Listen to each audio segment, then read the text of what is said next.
Ийдэг даруй. Энгийн тансаг. Эрхэмсэг нууцлаг. Охид бүсгүйчүүдэд зориулсан Queen Secret. Нэвтрүүлэг 7 хоног бүрийн ням гарагийн 21 цаг 30 минутаас зөвхөн Real HD залуусын телевизээр. Queen Secret.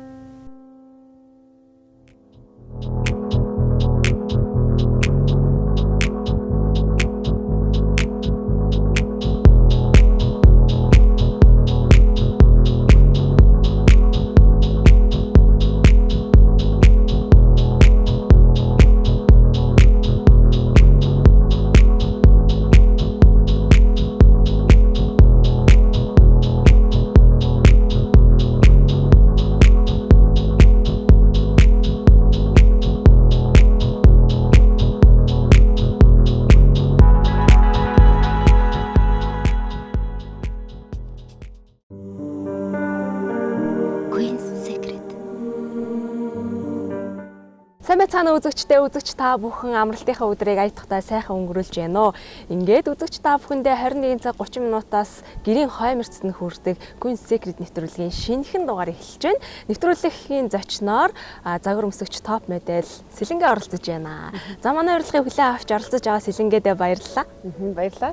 Телевизэнцээгээ үзэгч та бүхнийхээ амралтын өдрийн мэндийг мэдчилж байна. Тэгэхээр загвар өмсөгч орж байгаа учраас хамгийн түрүүнд би тайзан дээр хамгийн анх загварын хөл тавьсан үеэс дурсаач гэж асуумар санагдаж байна л да.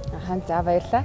Тэгэхээр миний хувьд 2003 онд анх загвар өмсөгчийн яриа төвийг Эрдэнэтийн агшийн удирдлагын анхан шатны сургалтанд эхэлж байсан. За тэгээд анх ер нь бол ягаад загвар өмсөгчийн агентлагт явах болсон бэ гэхээр ангийнхаа найз зөвхөнтэй хоёулаа ярилцаад алхаа гişгээ гой засъя, эмэгтэй хүн басныхаа аюу гой өөртөө анхаарыг тэгээд загварын агентлагт зорьсон л да. Тэгээд битэрийн хувьд нөгөө хоёлаа тус очиж нөгөө бүтүүлсэн байхгүй.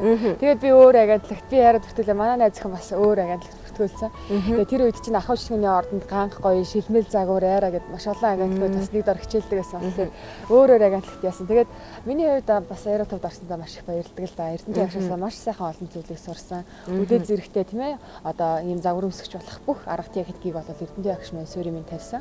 За тэгээд энэ цагаас хойш бол 2007 оноос Монголын дизайнеруудын холбооны гэрээт загвар өмсгчээр бас ажиллахаар болсон. За тэгээд мэдээж дизайнеруудын холбоонд бол яг Монголдоо бас бүх одоо агентлагууд дундаас шалгаруулалт зохион байгуулад шилдэг гэсэн ер нь бол одоо мэргэжлийн загвар өмсгчтэй гэрээ байгуулж ажиллагаар онцлогтой ийм холбоо байсан. Тэгээд бол миний хувьд одоо болтол дизайнеруудын холбооны 1-р зэрэглэлийн загвар өмсгчээр ажиллаж байна. За мөн хажуугаар нь 2009 оноос эхэлж бол яг шилмэл загвар агентлагийн шилмэл модель агентлагт бас багшилж эхэлсэн. Тэгээ одоо болтол бас багшаа хийгээл явж байна. Багахта загвар өмсгч болно гэж боддог байв. Ер нь жоохон хүүхдүүд октод болгон загвар өмсгч болно, мис болно гэж хүсэж мөрөөддөг штеп. Энэ бас мөрөөдөлтөд хүрсэн болов гэж бодож байна. Миний хувьд яг бас яг нөгөө загвар өмсгч болно гэж нэг бас тэгж тухайн үед бодож байгаагүй. Гэхдээ бас яг нөгөө загварын агентлагт оролцоод загварын агентлагт яваад гой их нарыг хараад ямар гоё юм бэ? Наадаж хамгийн түрүүнд дүлгэр дөрөөл авч байгаа юм байна. Багш минь байсан. Багш шиг болох юмсан. Ямар гоё юм бэ? Энэ их нар шиг болох юмсан гэл. Тэгээд дараа нь заастаа гоё загварын тоглолтод орж үзэх юмсан. Гоё ингээд хогц үзүүлэл явах юмсан гэл ингээд багаар ингээд нөгөө зориг нэмэгдээл, хүсэл нэмэгдээл, мөрөөдөл нэмэгдээл. Тэгээд миний хамгийн анхны орж исэн тэмцээн бол манай агентлаг дотор зохион байгуулж исэн аэротовын намрын шилдэг загвар өмсгч гэх тэмцээн байсан. Тэгээд энэ цагаас хойш бол ер нь тэмцээн оролдоонд оролцож эхэлсэн дээ. За тэгэхээр Сэлэнгэ манай Queen Secret нэвтрүүлгийн манай урилгыг хүлээн авч өргөдөн ирсэнд маш их баярлалаа. Тэгэхээр сүүлийн үеийн санаа авчнаасаа бидэндээ бас үзэгч бүсгүйчүүдтэй хуваалцаач. Сүүлийн үед ямар уралдаан тэмцээнүүдэд загварын шоунд оролцож байна. За тэгэхээр миний хувьд бол яг шилмэл загвар агентлагтай бол хичээлээ зааж байна. Ямарсан тасралтгүй 4 жилийн хугацаанд сургалтандаа багшлаад явж байна. За энэ ажлаа хийж байна. Хажуугаар нь гойдол сэтгүүлийн маркетингийн албанд нь бас ажиллаж байна. За энэ бол яг ерөөхдөө бол миний яг бас үндсэн ажлуудын нэг. За тэгээд мэдээж бас загвараа өмсөөд ажлаа бас хажуугаар нь амжуулаад одоо тун удахгүй эх 7 хоногт Reflection 2 фэшн шоу тоглолт маань болох гэж байна. Тэгээд өнөөдөр бол нэлийн бас юм амжуулаад яваад байлаа да. Шоун дээр өмсөх хувцсныхаа хоёр дизайнертайгаа уулзаж хувцаа тааруулчлаа тийм байна. Тэгэхээр загвар өмсөгч хүн тайзан дээр гарахаар ерэн загвар өмсөгч гэлтгүй урлагийн хүн тайзан дээр алхаад тэр үзэгчдээс маш сайхан халуун алга ташлтыг авах үйл маш сайхан байдаг ахaltaа. Сэлэнгийн хувьд ямар байдаг вэ? Өөр одоо сэтгэлд хүрдэг үү? Ер нь тайзан дээр гарахад ямар сэтгэлд хүрдэг вэ? Ааха. Тэгэхээр тайз угаасаа хамгийн гол нь тайз гэдэг чинь үзэгчтэй хүндлэх хэрэгтэй байдаг. Ямар ч урлагийн тайз байсан ер нь бол үзэгчдийн одоо таашаалыг мэдэрчээж тийм ээ тэр алга ташлтыг мэдэрчээж одоо яг үндсэн мэрэгжлийн хамгийн сайхныг мэдэрдэг. Тэгээ загвар өмсөгчсөн ялгаагүй үзэгчдэд тий дизайнерын урласан бүтээлийг үзэгчдэд хүргэж байгаа учраас үзэгчд хэр хүлээж авна төдий чинь нэгээр миний ажлыг үнэлж ийн гэсэн үг л дээ. Тэгээд үзэгчдийн таашаал нийцэж алга ташлтыг одоо нийтлэлэн сонсох бол хамгийн сайхан байдаг. Тэгээ мэдээж тайзан дээр алхах хахад ер нь янз бүрийн тайзан дээр алхах л да. Тэгэл одоо байгаль хүртэл алхах нь, тайзан дээр алхах нь, олон улсын тайз, дотоодын тайз. Тэгэл ер нь ямар ч тайз байсан гол нь тэр гарахаас өмнөх тэр акшн. За тэгээд тайзан дээр гараад тэр алхаж байхдаа тэр мэдэрж байгаа мэдрэмж, тийм ээ тэр хувцсыг өмсөд тэр аяыг мэдрээд те тэр бүх зүйлийг хослуулад тэр бүх зүйлийг харуулад энэс энэ болгоноос л ер нь баг алхам болгоноос кайф авдаг гэж хэлж болно л да тий.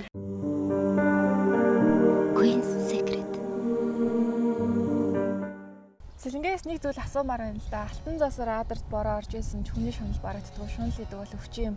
Түүнийг мэддэг хүн л мэрэгэн болоо гэж Буддаа бурхны хэлсэн нэг мэрэгэн үг байдаг л да. Сэлэнгээгийн хувьд ер нь шунал гэж жоохон юу юм. Шунал ер нь хүний амьдралд хэрэгтэй юу? Сэлэнгээ өөрөө бас хэрэг шуналтай юм хэрэгтэй вэ? За тэгэхээр ер нь бол хүн болгонд тодорхой хэмжээгээр шунал байдаг. Шунал хүн гэж аахгүй. Ер нь гэхдээ яг сэтгэлийн 3 хорлол гэж байдаг. Хүсэл, шунал, за тэгээ уур хилэн хэмжлэн тэгээд яг хүн өөрөө шунлыг дарахын тулд маш их өглөг буюу үлдэж явах хэрэгтэй юм.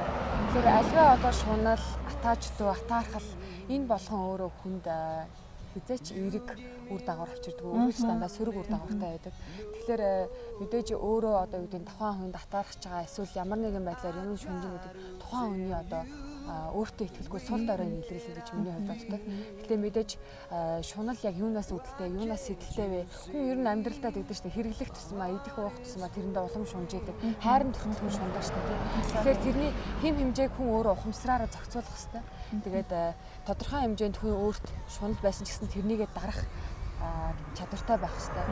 Тэгэхгүй тэрэндээ одоо юу гэдэг нөө шунал ихтер шулан болно гэдэг чинь. Тэгэхгүй тэгэл өөрөө ч тэрнийгээ мэдгүй те бусдыг хохирох эсвэл ямар нэгэн байдлаар тэр нь амьдралд бол сөрөг үр дагавар гарснаар хүн өөрөө анзаарч эхэлдэг. Хамгийн гол нь өөрөө тэрнийг хүн дотроо ухамсарлаад тэрнийгээ дарах хэрэгтэй.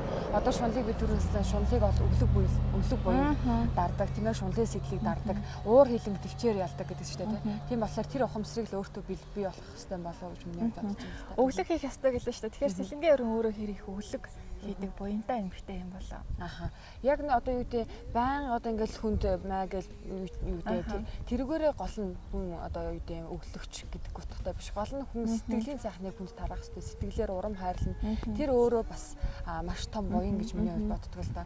Тэгэхээр хүн сэтгэлээрээ хийсэн үйл болгон өөрөө сайхан байдаг, сайн үйл дагавар гардаг тийм учраас одоо юу гэдэг заавал хүн дэд материал өгж ингэснээрээ өглөгч гэж нэрлэх болох юм шиг миний хувьд бол бодож байна л да. Тэгээд одоо яг ингээ ажиллаад байхад хүүхдүүд их гуйлга гуудаг бас байснаа багассан байна. Одоо хүүхний ном зарах ч юм уу тий яг ингээ одоо самар зарах тэгэл ингээл машинтай явж байхад үнэртүүлэгч их ч авах уу гэл ингээ сонир мэдээ зараад эн чи өөрөө хүнээс зүгээр мөнгө гуугааг байхгүй тий. Гэхдээ тэрнийг аваад тэр хүүхдүүд нь бол сэтгэл штэ тийм ээ. Сэлэнгээс нэг зүйл асуумаар байна л да. Ерөн загварын ертөнцийг их гадуур ярьдаг юм л да. Их атаач өтөөд ерөн охтуудын хоорондоо маш их ив түнжин муутай бие биендээ байн хатаарч идэг. Ерөөсөө сайн найз нөхдөд ерөн загвар дундаас төрдгөө гэж ярьдаг.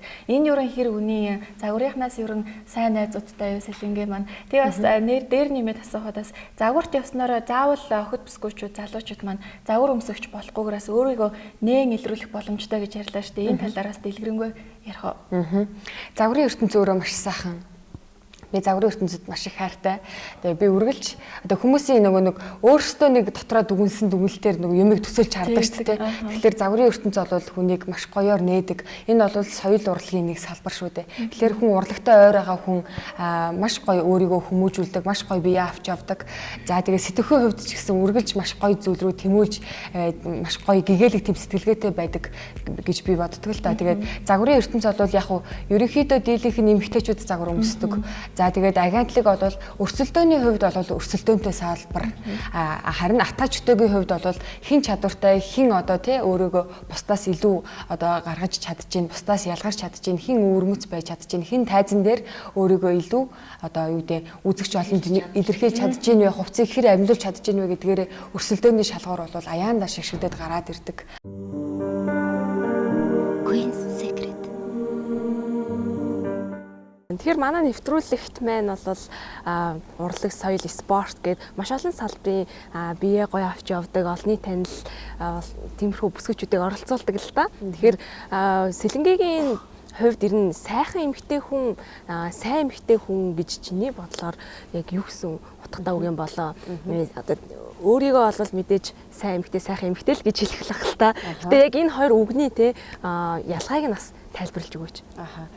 За тэгэхээр хүн болгон дотроо өөрсдийн гэсэн сайхан эмэгтэй төсөөлөл байдаг. Тэгэхээр миний хувьд бол хамгийн түрүүнд өөрийнхөө ээжийг бол хамгийн сайхан эмэгтэй гэж боддог. Миний одоо эмэгтэй хүнд байх ёстой зан чанар тийм ээ бүх зүйл бол миний ээжид байдаг гэж боддог. Тэгээ эмэгтэй хүн бол амьдралыг одоо залж явах залуу одоо заллагч гэж миний хувьд боддог л да. Тэгэхээр эмэгтэй хүний ур ухаан тэр амьдралд гаргаж байгаа шийдвэр төвчээр тэр бүх зүйл бол гэр бүлийнхнийхээ төдийгүй тэр бүх зүйлийг одоо хөглж амьдралыг хамгийн одоо ухаалаг авч явах хүн бол ялцчгүй гэрээ эзэгтэй байдаг гэж миний хувьд боддог л да. Тэгэхээр яг уу яг сайн эмэгтэй сайн хүн гэдээ ярих юм бол яг эмэгтэй хүн, эрэгтэй хүн гэж би авч ярихыг хүсэхгүй байл да. Яг хүн гэдэг өөрөө яг хүн чанартай, хүний сэтгэлтэй одоо зам мөр одоо юу гэдэг бүх хийж байгаа үйлдэл нь зөв байх ёстой гэж миний хувьд боддог л да. Тэгэхээр одоо юу гэдэг эмэгтэй хүн бол заавал сайхан сэтгэлтэй, эсвэл эрэгтэй хүн уйлдгөө ч юм уу гэсэн надад бол тодорхойлт тийм зүйлийг бол заавалчгүй хэлхийг хүсэхгүй байна. Гол нь хүн өөрийнхөө амьдралд эзэн болсон зөв шударга явдалтай, зөв зан үйлтэй, тэ өвгдөөдсөө хүндэлдэг, ирээдүйн хойч үедээ бас үүрэг хариуцлага ухамсарладаг тийм л хүн байх юм болов уу гэж миний хувьд бодож байна л да. Сэлэнгээс нэг зүйл асуумаар байна л да.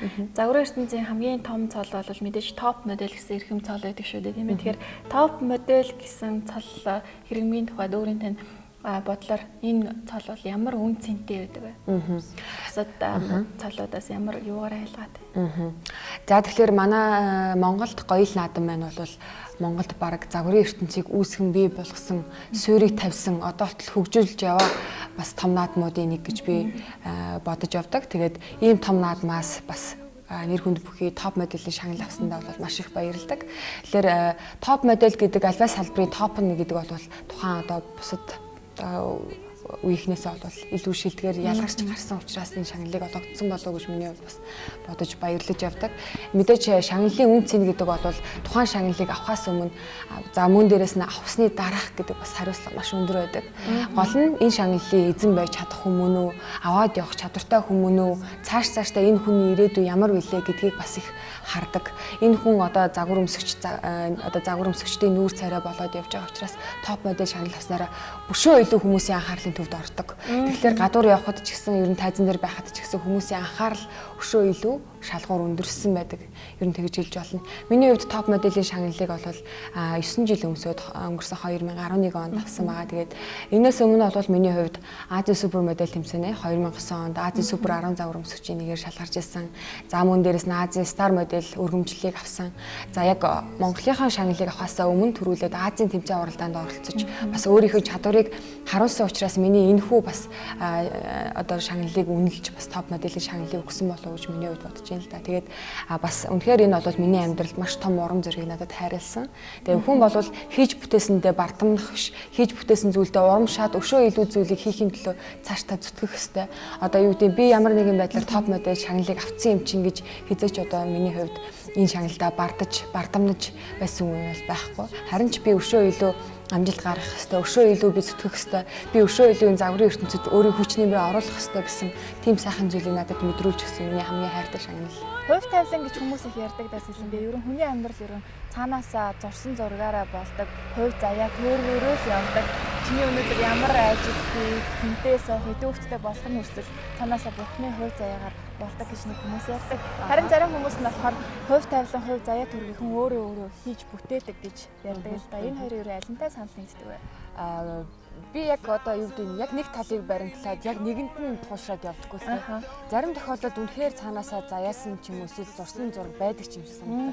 Харин зарим тохиолдолд ямар нэгэн альва үйлдэл дээр хүн өөрийгөө зоригжуулаад яхад бол хүн ямар ч зүйл дээр амжилтанд хүрч болно. Тийм ээ. Тэгэхээр хүн өөрийнхөө хувь тавилан бүтээдэг, өөрийнхөө хувь тавилан өөрөө зурдаг, амьдралын гол дүр ах уу, туслах дүр ах уу, хинч биш байх уугүй гэдэг нь тухайн хүнээс өөрөөс нь шалтгаалдаг шээ.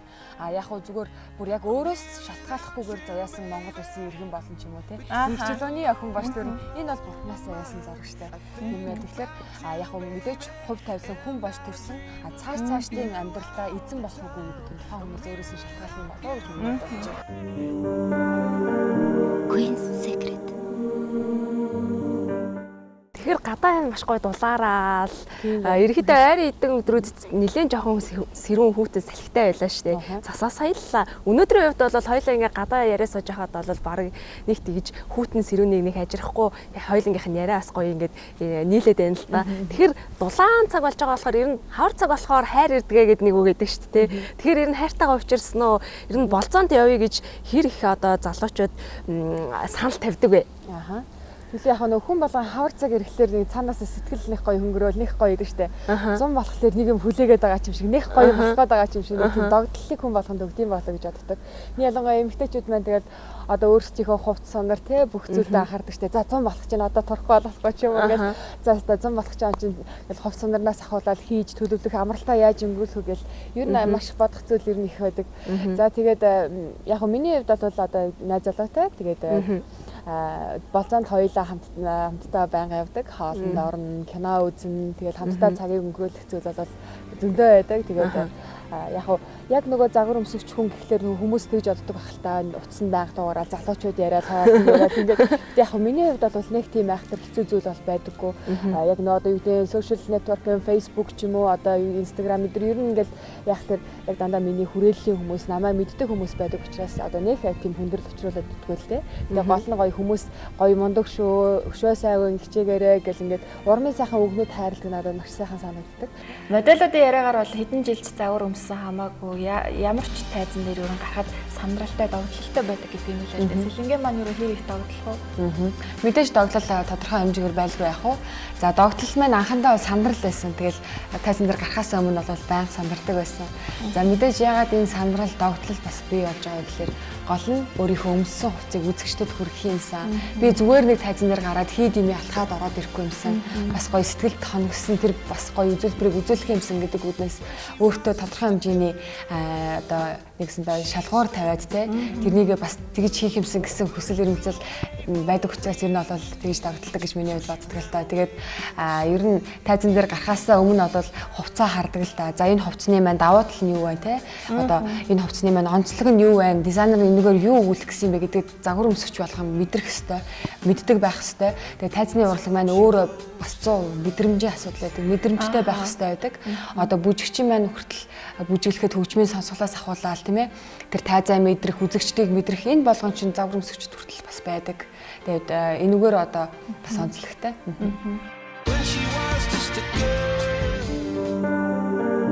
Queen's Secret. Сэлэнгээс бас нэг зүйл асуумаар байна л да. Монгол улсад маань одоогийн нийгэмд манай сэтгэл сэртгийлгэм аимшигтай хэрэг явдлууд араараасаа гарсаар байна л да. Мэдээж Сэлэнгээ манаас Монгол улсын иргэний хувьд эдгээр зүйлүүдэд өөрийн зүгээс бас их шаналдаг болоо гэж бодож байна. Тэгэхээр ирээдүйд юу энэ нийгмийг өөрчлөгчдийн нэг байхыг хүсдэг үү? Юу энэ нийгэмдээ хэр сэтгэл хангалуун явдаг вэ? Тэгэлгүй яах вэ? Миний хувьд одоо нийгэмд ажиллаж байхад сайнтай муутай олон зүйлүүд ажиллаж байгаа. За тэгээд ер нь бол мэдээж эмэгтэй хүн бидний ялангуяа их хүн болно ирээдүйд. Тэгэхээр ер нь одоогийн ажиллаж байгаа нийгэмд хүүхэд яг хүүхдэрээ хүмүүжиж тэр хүүхдийн баяр баясгалан авч чадчих нүггүй юу гэдэг нь бас асуудалтай байна л да. За наанд жил нэг хэсэг парк тоглоомын цэнгэлдэг хүрээлэн Монгол байхгүй бараг хэдэн жил гэсэн. Энэ үед бол Улаанбаатар бараг хүүхэдгүй хот шиг байсан шүү дээ. Цэцэрлэгтэй явж цэцэрлэгтэй очиод нэг хэдхэн хүүхдүүдийн дунд ингээд тэр хөөрхөн баяр баясгалан тэр гоё аз жаргалыг мэдрэх мэдрэмж ер нь Монголд одоо хүүхдэд чиглэсэн үйл ажиллагаа хэр байгаа вэ гэж гоё боддог. Тэгээ ер нь жоохон дутагдaltaй санагддаг. За залуучуудын хувьд ч гэсэн аваад үзэхэд яг 100 цэнгэл гээд яг чөлөөт цаг өнгөрүүлэх газар бас ховор байна л да. За хаяа кино үзэж найзуудтайгаа за хичээлээ шаардлагаар номын санд суун, зарим нь суухгүй. За тэгээд яг уу нөгөө талаараа болохоор бас баар цэнгэний газар их олсонтой холбогдуулаад бие биедээ уруу татагдах тийм ээ. Арх таминд дампинд орох ийм юмнууд бол чөлөөт цагаа одоо өөр зүйлд анхаарал хандуулах юм бага байгаатай холбоотой л доо. Тэгэл 7 хоногт нэг кино үзэн тэгэл байнга үзээд байхгүй шүү дээ. Өөр хийх зүйл залуучуудад бас өшөө бий болгоосой гэж миний хувьд бодож байна л да. За тэгээд бас нэг өшөө бас бодож явдаг юм юу гэхээр Монголд бас одоо яг энэтхэгтэй адилхан баян ядуугийн ялгаа хэд гарах вэ гэж миний хувьд бас эмзэгэлдэг. Тэгэхээр яг одоо яг нийгмийн ингээ хүрээг үзэхлээр хүн болгон одоо сэтгэл хангалуун байна уу гэхээр үгүй шүү дээ. Тэгэхээр дээгүүрэл одоо юу гэдэг улс төрчид эсвэл уул уурхаан бизнес эрхэлж байгаа, газрын наймаа эрхэлж байгаа, хээл ахуул авч байгаа хүмүүс маань одоо Монголд баяжаал байна тий. Гадагшаа дотгошоо сайхныг үзэл хараад идэж уугаал эмсцүүхийг хэрэглээл явж байна. Гэтэл нийгмийн яг одоо нөгөө дундаж төсний хүмүүс, нийгмийн одоо гэр ороолоор амьдарч байгаа доод түвшний хүмүүсийн амьдрал яг ямар байгаа вэ гэдгийг бас мэдэхгүй шүү дээ тий. Тэгэхээр яг энэ амьдралын хит бас энэ ялгаа бас бити гараасай гэж миний хувьд бодож байна. Гэхдээ хүн амьдралдаа өөрөө хөдөлмөрч байгаад хүнээс мөнгө гоохгүй, хүнээс гуйламжлахгүй, өөрийнхөө амьдралын төлөө өөрөө зүтгээд явах юм бол амьдрал сайхан болно. Тэгээ энэ болгоныг хүн болгон амьдралынхаа төлөө зүтгэж хичээж залхуурахгүй те тэмүүлэлтэй тэмцэлтэй амьдраасаа гэж миний хувьд боддог. Тэгээд угаасаа яг уу одоо дэлхийн нийтэд даяарч байна. Одоо интернет, захин ертөнц хөгжиж байна. Эндээс бас сайхан зүйлүүдийг олон улсаас бас сурчин залуучууд маань хөгжиж байна. Ер нь бол яг муу зүйлийг харахгүйгээр сайн зүйлийг олж харж сайн зүйлийн төлөө тэмүүлэх хэрэгтэй болов гэж миний бодож байна л да. Тэгэхээр манай телевизийг маш олон үзэгчд үзэж байгаа. Ялангуяа бүсгүйчүүд маань үзэх дуртай л да. Шинэ дугаарт ямар одоо тийм ээ олонний танил хүмүүс орох вэ гэж маш их тийсэн ядан хүлээдэг. Тэгэхээр телевиз үзэж байгаа бүсгүйчүүдэд зориуллаад загвар өмсгөж ийм сайхан эмэгтэй хүн орж байгаа учраас гой зөвлөгөө өгье гэж бодож байна л да. Энэ сайхан одоо өндөр тэгээд гуайлаг бие одоо нууц нь юундаа байгаа юм болоо. Тэгээд ерөнхийдөө бол төрсэн эмэгтэйчүүд турах гэж бас маш их хэцүү байдаг штэ тийм. Буцаад хэвэн жиндээ орох гэж маш их хөдөлмөрлөдөг. Ер нь яг одоо ингээд байгаа хэмжээнээсээ илүү ингээд таргалчихсан илүү жинтэй бүсгүйчүүд маань яавал одоо буцаад хэвийн жиндээ орох боломжтой. Ер нь яг одоо загвар өмсгчдийн хувьд маш бага хоол иддэг гэж сонссон юм байна. Тэгээд загвар өмсгчдээс ингээд сонсож байхад бол үгүй штэ айгу иддэг гэдэг байхгүй. Слэнгийн хувьд ч гэсэн бол хоолоо нэг тийч сойдгүй бах тий. Сайн ч усаа харж байхад бас сойдгүй юм байна тийм ээ. Ерөнхийдөө бол идчихдэг юм байна. Тэгээ ягаад юм турхаа гэдэг юм болоо. Ер нь турхаж байгаа бүсгүйчүүдтэй жингийн хувьд зөвлөгөө өгч. За тэгэхээр тархалт гэдэг бол одоо яг сүүлийн үеийн бас нэг проблемуудын нэг харахгүй мөн. Тэгээд ер нь бол яг гол нь миний хувьд хамгийн эхлээд зөвлөгөө маань бол нэгдүгээр хүн өөртөө сэтгэл хангалуун байх хэрэгтэй. Хүн ямар ч бие галбиртай, ямар ч өндөртэй байсан хүн өөртөө сэтгэл хангалуун байна гэдэг бол хамгийн том одоо даваа чанар бас хамгийн гоё одоо өөртөө ихтэй байдлыг бий болгодог зүйл. За тэгэхээр мэдээж яг бас тодорхой хэмжээнд өмнөхөөсөө таргалсан ч юм уу те бас тодорхой хэмжээнд бас турахыг хүсэж байгаа бүсгүйчүүдэд зөвлөхөд бол ерөөдөө хоолны дэглэм гэдэг бол зөв хооллолтыг бас баримтлах хэрэгтэй. Тэгэхээр энэ маань юу гэж хэлж байгаа гэхээр би хоолоо сайн эсвэл мах идэхгүй бай ч юм уу эсвэл одоо те гэж хэлж байгаа юм биш. Ерөөдөө бол хооллох цагийн хуваарийг бол зөв зохицуулах хэрэгтэй. Манай Монголд одоо хамгийн нийтлэг ажиглагддаг эрэгтэй эмэгтэй ер нь бол өглөө 9 цагаас орой 6 цаг хүртэл ажлын ритм бол дийлэх нь байгаа шүү дээ. Тэгэхээр энэ хугацаанд өглөөний хооллыг бол баг мартцсан байдаг тий. Өглөө эрт босоод баг яараа сандраал гараа явдаг, үлэн гардаг. Тэгэхээр энэ бол одоо буруу хооллолтын эхлэл байхгүй юу. Тэгэхээр хүн өглөө босоод за хоол юм идэх зав цаг байхгүй байсан ч гэсэн ядаж зөвгийн балтай ус эсвэл лимонтой зөвгийн балтай ус уудаг ч юм уу те ядаж буцлалсан усаа уугаад нэг аяг ус уугаад гарах юм бол өглөөний эрч хүч тэр аяг уснаас эхэлнэ. За тэгээд өдрийн хоолны хувьд гэх юм бол бас өдрийн хоол бол цайны цагаараа идж байгаа. Тэгээд энэ хоолт бол бас их төвчж байгаа өглөө гарцсан гинт их идэх тохиолдол байдаг. Тэгэхээр энэ маань бол бас үлсэн ходоодн дээр гинт их хоол яхад бол огцом ходоод нь ачаалал өгдөг учраас энэ бол бас буруу хоол тий. Тэгээд сүүлийн яг судалгаагаар японочууд бол өдөрт 3 хоолыг бол 4 удаа хооллох хэрэгтэй гэд гаргасан байлаа л да. Энэ бол бас их сонирхолтой судалгаа байсан. Бид нар чинь өглөө өдөр орой гэсэн үндсэн хооллох цагийг мэддэг штэ. Тэгээд хоол бол боловсруулах систем 4 цаг тутамдаа хоолыг бүрэн шингээдэг гэсэн судалгаа гарсан. Тэгэхээр яг нөгөө байнга гинт огцон мэдэх биш байнгын бас зайтайгаар давтамжтайгаар баг багаар хооллох нь бол ходоодны үйл ажиллагааны төдийгөө өөрийн бодис солилцоонд маш их одоо чухал үүрэг гүйцэтгэдэг. За тэгээд орой бол ажиллаа тараад түгжирч явсаар байтал бараг 8 цаг хөвчлээ яхангууд орой бас тэгэл унтахаас өмнө бас хүнд хоолоо идэл үлссэн байхдаа нөгөө шууд ороод хоолоо идчихдэг. Энэ маань бас 3 дахь буруу хоолтой нэг юу. Тэгэхээр орой унтахаас өмнө хүнд хоол идснээрээ бол унтаж амрах нөгөө алжаал тайлах хугацаа маань бол нөгөө хоолыг боловсруулах ачаалттай ажилласнаар хүн бол гүйцэд нойр одоо авч чадахгүй энэ бол бас нэг том проблемыг үүсгэдэг. Тийм учраас ер нь бол орой хоолыг идэхдээ 7 цагаас хэтрэлгүй. За ер нь бол дунджаар 6 цагаас хэтрэлгүй байх хэрэгтэй гэж байдаг л да. Тэгээ орой хоолоо идлээ. Тэрнээс хоошоо бол одоо унтахаас өмнө сүү цагаан идэ тэ тарг хэрэглэх ч юм уу эсвэл жимс гэн хөнгөн чанарын зүйлийг хэрэглэх юм бол ядаж унтаж амрахтаа гүйцэд сайн амарч тийм ээ царай цусны хүртэл өөрчлөлт мэдэгтүүц гарна л да. Тэгээ Монгол хүний онцлог бол яалтчгүй бид нар мах иддэг тийм ээ жилийн 4 улиралтай. Тэгээд махнаас татгалзна гэдэг бол биологийн хувьд бол физиологийн хувьд ч тэр бол бас уур амьсгалын хувьд тохиромжгүй л дээ. Яг улирлын чанартай зуны улиралд бол тодорхой хэмжээнд цагаан сүү цагаан эдэгээ хэрэгэлдэг тийм ээ. Хооллох соёлыг монголчууд хамгийн их эзэмшсэн хүмүүс гэдэг судалгаагаар гарсан байдаг л да. Энэ бол улирлаараа дагаад хооллолоо өөрчилж идэг. Өвөл сэрүүн цагтаа бол одоо сэрүүн чанарын мах, халуун чанарын мах гэд манай махнууд ч өөрсдөө тийм онцлогтой байдаг. Тэгээ зуны улирал бол ямааны мах ч юм уу те сэрүүн чанарын өвлийн улиралтай бол одоо адууны мах, үхрийн мах тийм ээ ингээ хэрэгэлдэг байсан жишээтэй ийм сайхан уламжлал бидэрт тогтцсон байгаа шүү дээ. Тэгэхээр одоо олдсноо гинт иддэг те энэ муу зуршлыг дарах хэрэгтэй. Өглөө үлэн гардаг тэр муу зуршлыг бас дарах хэрэгтэй. Энэ бол бидний амьдралд зүгээр хамгийн энгийн барих хэрэгтэй юм байдаг л да. Тэгэхгүй одоо юу гэдэг хоолоо сойгоол турна гэсэн ойлголт бол байхгүй л дээ. Тэгээ мэдээж яг нөгөө хөдөлгөөн гэдэг бол амьдралын хамгийн чухал хэвшил шүү дээ. Тэгээд яг энэ бол хүн болгон тэр болгон бас байнга фитнес усан бассейнээр хичээлээд боломж олддоггүй шүү дээ те. Тэгэхээр ядаж ингээд иймэрхүү жишээгээр бол амьдралдаа хөвшил болох юм бол бас их амьдралд нь хэрэгтэй. Тэгээд өөрийнх нь одоо гоо сайхан эрүүл мэндэд бол чухал үүрэгтэй тийм. Queen's Secret. Сэлэнгээ хэр аимхаа хүн бэ? Юунаас айдаг вэ?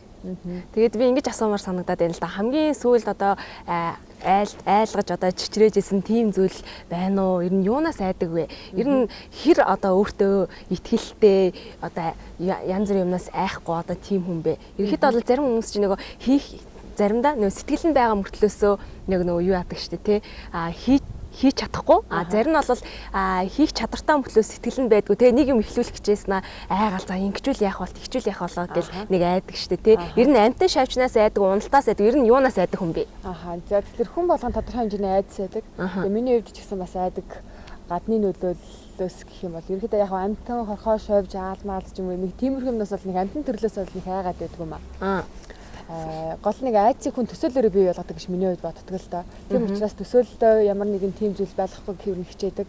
Тэгээ гадны нөлөөллөөс гэх юм бол зам тээврээс ер нь яг их болгоомжтой ханддаг. Тэгээд машин тэрэг барьж явахдаа ер нь зам тээвэрт оролцож явахдаа бас гадны хүчин зүйлээс болж ямар нэгэн бас сөрөг үр дагавар гарах вэ гэж бас их санаа зовдөг. Инээс бол ер нь их болгоомжтой хандаж ер нь яадаг л да. Иймэрхүү талын бас өмнө нь бас асуудал миний амьдралд гарч ирсэн учраас эндээс их сургамж авсан. Тэгээд яг ер нь бол холын замтч дээр ер нь хот дотрооч тэр бол зам тээврийн юмд бол их хашир ханддаг л да. Сэлэнгээг одоо найз залуутай гэж сонссон л да. Ер нь хайр дурлалын тал дээр ямар бодолтой явдаг вэ? Бас ирчүүдэд ямар шаардлагыг тавьдаг вэ? Мэдээж бас модель сайхан бүсгүй бас олондоо нэртэй бүсгүй хувьд эрэгтэй хүн дээр тавих шаардлага ямар байдаг вэ? За ер нь бол миний хувьд ерөөдөө багын хэмжил, миний гэр бүлийн хүмүүжил яг хүн хүнээрээ байх хэвээр, хүнийг хайрлах хэвээр, яг нэг зангаараа байх хэвээр шүү гэдэг хүмүүжлийг би багасаа эмээгээс байнга сонсдог байсан л да. Тэгэл намайг ингээл тэмцээн оролдоонд яваал ингээл ер нь бол намайг манай гэр бүлийнх минь их хүмүүжүүлсэн гэж хэлж болно. За их зан сууж болохгүй шүү, миний охин тэгж болохгүй шүү, ингэж болохгүй шүү гэл ер нь за тэрэн дээрээ тэгж алдахгүй, энэ дээрээ ингэж алдахгүй гэдэг юмыг бол миний гэр бүлийнх нь надад байнга зөвлөдөг байсан. Яг л тэр л хүмүүжлэр хүмүүцсэн болохоор би өөрөө ч гэсэн яг тийм л хүнийг хайрлах, бас хайх ер нь бол бас л да. Тэгээд ер нь бол яг хүнийг байгаагаар нь хайрлах, гол нь сэтгэл сайтай, хүний сэтгэлийн сайхныг таньж чаддаг, хүнийг хайрлж чаддаг, хайрлуулж чаддаг тийм л хүн байгаасаа гэж миний хувьд боддог л та. Тэгээд тэр хүний олцсон гэлөө. Одоо миний хувьд тийм найз залуутаа бас нэг удаагүй байл да. Гэсэн ч гэсэн миний хувьд бол би өөрийгөө маш азтай бүсгэй гэж бодож байгаа. Найз залуугийнхын талаас ерөн хардах тохиолдол их гардаг уу мэдээж бас модель бүсгүй учраас олон залуучууд эргүүлдэг байх гэж бодож байна л да.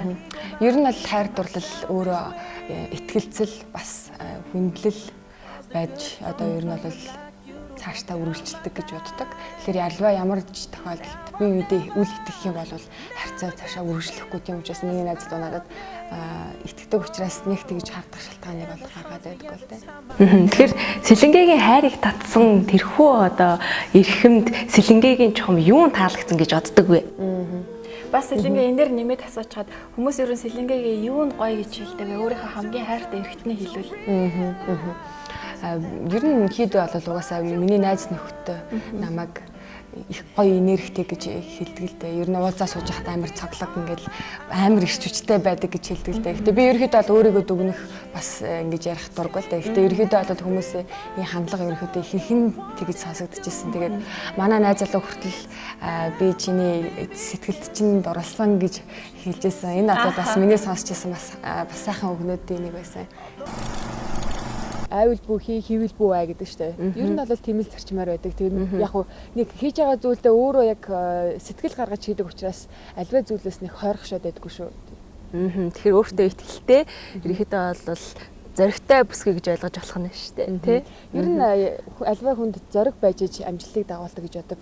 Альва зүйл боломж гаргахад тэрнээс айх, тэр боломжийг алдах зүйл бүх зүйл бол айдсаас гардаг л та. Тэгэхээр хүн өөрийгөө зоригжуулахад хийж чадахгүй зүйл гэж байдаггүй. За үнэхээр хэцүү юм даа гэж бодож исэн зүйлийг эргээд харахад хийчихсэн тий?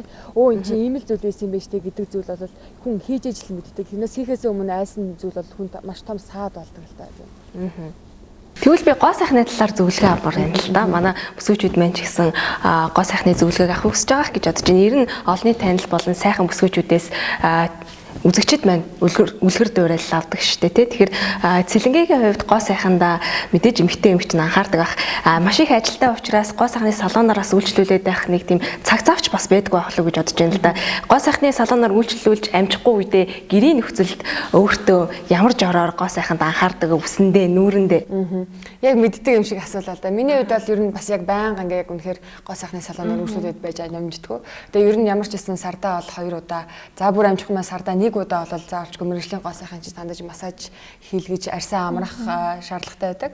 За тэгээ гэрийн нөхцөлтэй бол өдөр тутамдаа бол өндөгний шараар бол маск массаж хийж одоо арьсанд анхаарал тавьдаг л да. Өндөгний шар маань ямар онцлогтой вэ гэхээр байгалийн 100% цэвэр коллагеноор байдаг. Тэгэхээр арьсны онцлогийн хувьд хэм бол эмэгтэй хүн 25 наснаас дээш 20 нас ер нь гараад ирэхлээр коллаген дутагддаг. Харин яг тэгдэгсэн тий. Тэгэхээр энэ бол одоо байгаль гэрийн нөхцөлд бол маш энгийн хялбар аргаар арьсандаа тэжээл өгөх боломжтой гэсэн үг. Тэгэхээр одооний ялангуяа хаврын үйлрэл ирж чинь тийм ээ хуурайш чинь арьс үс. За тэгээд ингээд тавих юм бол өнжөөд 1 удаа тавьсан байхад бол бас шууд үр дүнгээ үзүүлнэ шүү. Тэгээ яг тодорхой хэмжээнд байнга тавихгүй ч гэсэн 7 хоногт 1 удаа бас ингээд тавиад ах юм бол илт бүр яг царайн дээр бол өнгөцсаа тэжээл ороод ирнэ. Тий. Айгуу гоё үр дүнгээ үзүүлдэг. За тэгээд өвөрцөг бол эмэгтэйчүүд маань бол сайн мэдэх бах. Тий чийгшүүлэгч ер нь байгалийн цэвэр чийгшүүлэгч гэж хэлж болно шүү дээ. Арьснууд байхдаа маш найрхан хэрчээд олол ерөөхдөө өвөрцөг тавьсан байхад орой унтахаас өмнө 2 нүдэн дээрээ тавьсан ч гэсэн маргааш нүд айгуу гоё сэргэг бас ингэж нөгөө хөхрөх ч юм уу бас нэг ядрах гэдэг тэр бол айгүй багассан байдаг мэдрэгддэг. За тэгээ бас нэг зөвлөгөө гэх юм бол цайруулах маск байна л да. Энэ бол төмсийг нухаад маш гоё бүр аим ямар ч ширхэхгүй болтол нь сайн нухаад арьсандаа тавина. Тэгэхээр төмс өөрөө бас нэг юм жижиг ширхтэй байдаг учраас халбагны мөлгөр хэсгээр нь арьсан дээрээ ингэж тарааж тавьдаг л да. Цэлэнгийн хувьд маш гэрийн нөхцөл маш их жороор өөртөө тий гоо сайхандаа маш их анхаарчдаг юм байна л да. Хэлбэрхэн хөнгөн аргаад. Тэгээ энэ бол бас айгүй гоё үр дүнтэй арга байдаг. Ер нь бол би альва бүтээгдэхүүн сонгохдоо хүртэл илүү байгалийн чанартай гэн илүү сонгохыг хүсдэг. Тэгээ тийм болохоор илүү үр дүнтэй байдаг. Жохон химийн чанартай бүтээгдэхүүн харьшлах талдаа байдаг учраас ер нь бол тэгж сонгож авдаг. Тэгээд гэртээ ч гэсэн ер нь хэрэг тэгж анхаардаг л та. Тэгээ үс мэдээж маш чухал. Зөвхөн царай гэлтгүй, нүрийн арьс гэлтгүй, биений арьстай ч гэсэн маш сайн анхаарч явах хэрэгтэй бүсгүйчүүд маань. Тэгээ миний ерөөдөө барьдаг юуны хувьд хэм бол алжаал тайлах төвүүдээр саунд бас их суудаг. Ер нь альва тэмцээн оролдоо, тоглолтын өмнө бол тэгж бүтэн арьсаа амраах, тийм массаж хийлгэх тиймэрхүү бол байдаг шүү. Энэ бол бас гол нь маш гоё кайфыг бас өгдөг гэдэг.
Тэгэхээр загварын дамжаанд явсан хүүхдүүдийн хувьд өсөх бас боломж байдаг гэж сонсч ирсэн л да. Энэ тухайд бас яриач. Тэгэлгүй яах вэ? Загвар өмсөх би түрүү хэлсэн яг өсөлтийн наснд бай гэж байдаг шүү дээ. Яг тэр үедээ ер нь бол одоо яг загварын агентлагт явснараа бол багшийн удирдлагын дор зөв дасгал техникүүдэнд бол хийснээр хүүхдийн өсөлтөнд нь бол маш их нөлөөлдөг. Өсгийтэй гутлын хувьд гэх юм бол 8 см-аас дээш өндөр өсгийтэй гутлан өсөх ёстой гэж тавигдсан байдаг. Тэгэхээр энэ бол одоо тайзан дээр бол өмсөхөд бол энгийн амьдралд өмсөхөд бол маш өндөр байдаг шүү дээ. Гэтэл тайзан дээр тэр өсгийтэй гутлыг өмсөөд дасгал сургалт хийхэд бол хүний бүх булчинд нөлөөлж идэг. Тэгснээр бол ер нь өсөлтөнд бас шууд нөлөөлж идэг гэж хэлж олно л да. Ер нь загварын дамжаанд явхад бол өсөлтөнд зохисон хүнд орж 20-3 см өснө гэсэн бүр тийм судалгаа байдаг. Тэгэхээр энэ бол тэгээд байнгын яг одоо өсгийтэй гутлан дээр дасгал хийж байгаа алхаж байгаа тий энэ бүх зүйл бол нөлөөлж идэг. Тэрнээс одоо юу гэдэг загвар өмсөгч гэхээр л заавалчгүй өндөр хүн ирэх ёстой ч юм уу гэсэн ойлголт байхгүй шүү дээ. Тэгэхээр өөрийнхөө хүсэл сонирхолд тийм ээ өөрийгөө хөгжүүлэхийг хүсэж байгаа наад захын хувцлах соёл тийм ээ хүнтэй харьцах харьцаа гоо сайхан гэдэг өөрийгөө бас хөгжүүлэхийг хүссэн хүн болгоны өмнө бол манай шилмэл загвар төвийн үе таалга нээлттэй байгаа шүү гэдгийг хэлэхэд таатай байна. За баярлалаа Солингээ. Тэгэхээр бүтэн нэг өдрийг бидэнтэй бас өнгөрөөсөн Queen Secret нэвтрүүлгийн урилгыг нааштайгаар хүлээж авсан танд бас өөртөө баярлалаа гэж хэлмээрээ. Тэгээ цаашдын олон улсын тэмцээнүүд болон уралдаан тэмцээн загварын шоунд өндрөөс өндөр амжилтыг бас бидний зүгээс хүсэж байна. За баярлалаа. Өнөөдөр бас та хоёртай ярилцсан соход маш их таатай байлаа. Маш сайхан сэдвүүдээр өнөөдөр ярилцлаа. Тэгээд эцэст нь телевиз үзэн сагаа үзэгч бүсгүйчүүдтэй эмэгтэй хүн болгон өөрийнхөө амьдралд хатан хаан байдаг юм шүү гэж хэлмээр байна. За үзэгчдээ тэгэхээр Queen Secret нэвтрүүлгийн маань энэ удаагийн дугаарт загварын ертөнцөд хэдийнэ байр сууриа эзэлсэн топ модель Солингийг бид урьж оролцууллаа. Тэгэхээр дараагийн 7 хоногийн ням гарагт эргэн уулзлаа. Сүр баяртай. За баярлалаа. But I still remember